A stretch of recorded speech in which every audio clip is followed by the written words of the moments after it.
নামাজ অবস্থায় চোখ বন্ধ রাখা মাকরু, কেননা এটা নবী সাল্লাল্লাহু আলাইহি ওয়াসাল্লামের সুন্নাত বিরোধী। তবে যদি কোনো কারণ থাকে, যেমন সম্মুখের দেয়াল বা কার্পেট বা জায়নামাজে এমন কোনো নকশা থাকে যার কারণে নামাজের একাগ্রতা নষ্ট হয়, বা সম্মুখে শক্তিশালী আলো থাকে যাতে চোখের ক্ষতির আশঙ্কা হয়, তবে চোখ বন্ধ রাখতে কোনো অসুবিধে নেই।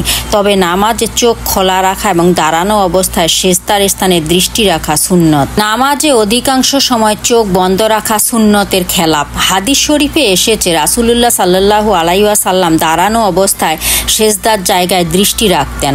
অন্য বর্ণনায় এসেছে, তোমাদের কেউ যখন নামাজে দাঁড়ায় সে যেন চোখ বন্ধ না রাখে। সুতরাং চোখ খুলেই নামাজ পড়তে হবে এবং দৃষ্টিকে সিজদার স্থানে রাখার চেষ্টা করতে হবে। অবশ্য কারো অবস্থা যদি এমন হয় যে নামাজে তার দৃষ্টি খুব বেশি এদিক সেদিক চলে যায়, তাহলে সে স্বাভাবিক অবস্থায় ফিরে আসা পর্যন্ত মাঝে মধ্যে চোখ বন্ধ রাখতে পারবে। সুবহানাল্লাহ।